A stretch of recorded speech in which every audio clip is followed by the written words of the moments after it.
আসসালামু আলাইকুম, welcome back to my channel. প্রতিদিনের মতো নতুন আরেকটি মজাদার রেসিপি নিয়ে চলে আসলাম। আজকে আমি তোমাদেরকে মাত্র 1 কাপ সুজি দিয়ে আর 2টা আলু দিয়ে খুব মজাদার একটা পিঠা বানিয়ে দেখাবো এবং সারা বছর জুড়ে কিভাবে সংরক্ষণ করতে হয় সেটা তোমাদের সঙ্গে শেয়ার করব। আশা করি ভিডিওটি না টেনে আমার সঙ্গে থাকবে। আর ভিডিওটি ভালো লাগলে বেশি বেশি করে লাইক, কমেন্ট এবং শেয়ার করবে।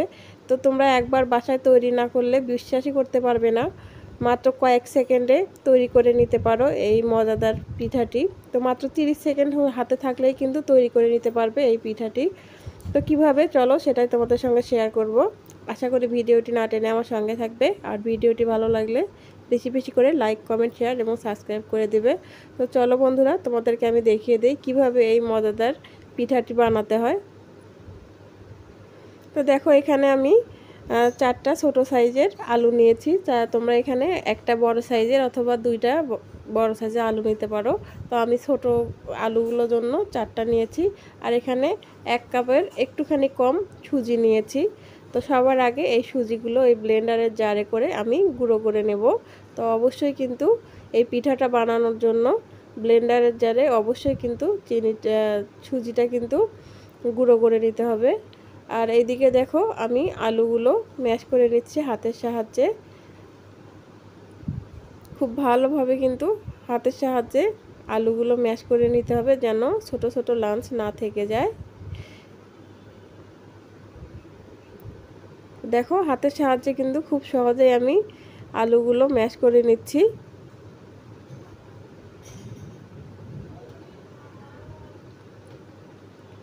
তো দেখো, আলুগুলো কিন্তু ম্যাশ করে নেওয়া হয়ে গেছে। এখন আমি দিয়ে দেব গুঁড়ো করা সুজিগুলো। তো আমি এখানে কোনো রকম পানি ব্যবহার করব না। আর তোমরাও কখনো এই পিঠাটার মধ্যে পানি ব্যবহার করতে যাবে না। একটুখানি লবণ দিয়ে দিলাম, দিয়ে এই আলুর সঙ্গে এই সুজিগুলো খুব ভালোভাবে মিক্স করে একটা সফট ডো তৈরি করে নেব। তো দেখো, আমি কিন্তু কোনো রকম পানি ছাড়াই সফট ডোটা তৈরি করে নিলাম।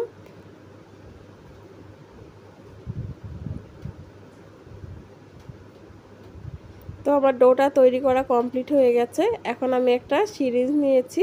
এগুলো সব ডাক্তারের দোকানে বা ওষুধের ফার্মেসিতে পাওয়া যায়, তোমরা গিয়ে বললেই দিয়ে দিবে। এই সিরিজগুলো দিয়ে একটা কাগজের উপরে আমি সুন্দর করে ফুল দেওয়ার চেষ্টা করছি। তো দেখো, একটা কাগজের উপরে আমি খুব সুন্দর করে সিরিজ দিয়ে ঘুরিয়ে ঘুরিয়ে ফুল আঁকার চেষ্টা করলাম। তো মাশাআল্লাহ, একটা খুব সুন্দর হয়েছে। তো একটা কাগজের মধ্যে আমি 2-3টা দিয়ে দেব ছোট ছোট করে, বেশি বড় করব না। তোমরা চাইলে ফুলগুলো একটু বড়ও করে নিতে পারো। তো যেহেতু বাচ্চারা খাবে, আমার মনে হয় ছোট করাই ভালো।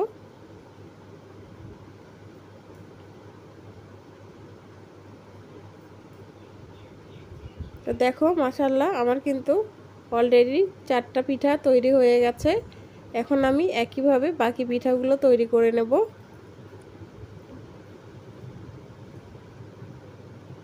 তো তোমাদেরকে দেখানোর জন্য আমি আরও বানিয়ে দেখাচ্ছি।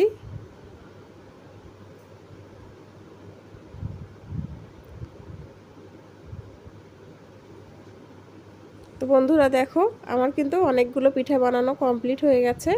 এখন আমি এগুলো ভাপ দিয়ে নেব। সেই জন্য চুলায় একটা পাতিল দিয়ে দিতে হবে পানি সহ। দেখো, চুলায় একটা পাতিলের মধ্যে আমি পানি সহ দিয়ে দিয়েছি। তার উপরে রাইস কুকারের যে ঢাকনিটা থাকে সেটা বসিয়ে দিয়েছি। তোমরা চাইলে রাইস কুকারে অথবা ভাতের পাতিলে একইভাবে ভাপ দিয়ে নিতে পারো। তো একটা ঢাকনা দিয়ে ঢেকে দিলাম কয়েক সেকেন্ডের জন্য। দেখো, মাত্র কয়েক সেকেন্ডের মধ্যে কিন্তু এগুলো খুব সুন্দরভাবে ভাপানো হয়ে গেছে। এখন আমি বাকি যেগুলো আছে সেগুলোর মধ্যে একটুখানি ফুড কালার ব্যবহার করছি।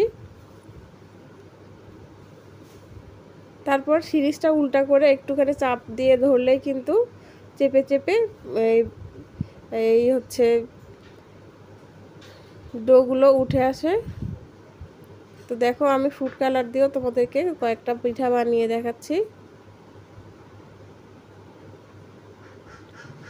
একদম সহজ, তোমরা যে কেউ একবার ট্রাই করলেই বাসায় তৈরি করতে পারবে, একদম সহজ পদ্ধতিতে। এখন আমি এগুলো সবগুলো এই কাগজের উপর থেকে উঠিয়ে নেব, নিয়ে রোদ্দুরে শুকাতে দেব।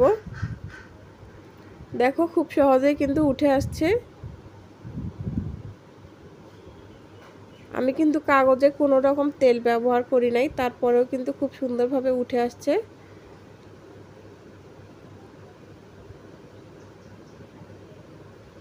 বন্ধুরা, আমার এই ছোট্ট ভিডিওটি দেখতে দেখতে যদি কোনো একটা জায়গা তোমাদের ভালো লেগে যায় বা একটু উপকারে আসে, প্লিজ বেশি বেশি করে লাইক, কমেন্ট, শেয়ার এবং সাবস্ক্রাইব করে দিও।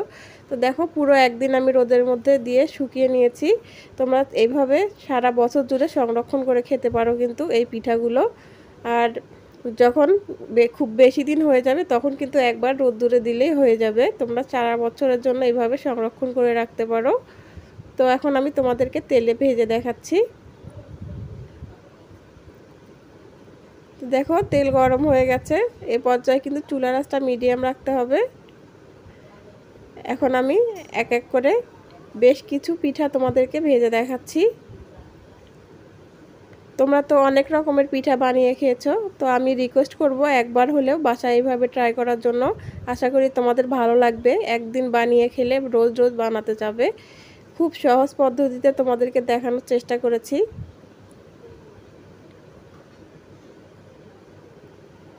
দেখো একে একে আমি বাকিগুলো ভেজে নিচ্ছি। এটার উপরে একটুখানি চিনি ছড়িয়ে দিলে কিন্তু খেতে অসাধারণ লাগে, অথবা শিরা তৈরি করে তোমরা কিন্তু শিরার মধ্যেও দিতে পারো এই পিঠাগুলো। এইভাবে ভেজেও কিন্তু তোমরা কোনো জারের মধ্যে রেখে খেতে পারো।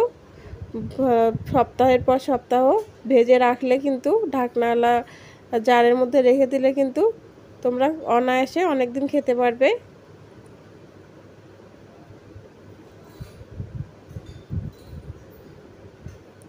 তো দেখো বন্ধুরা, সবগুলো কিন্তু ভাজা কমপ্লিট হয়ে গেছে। তো একদম সহজ পদ্ধতিতে তোমাদেরকে দেখানোর চেষ্টা করেছি। ভিডিওটি যদি ভালো লাগে নিজে দেখো এবং অন্যদেরকে দেখার সুযোগ করে দিও।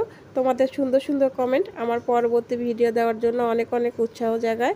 তাই আমি রিকোয়েস্ট করছি ভিডিওটি ভালো লাগলে লাইক, কমেন্ট, শেয়ার এবং সাবস্ক্রাইব করে দিও।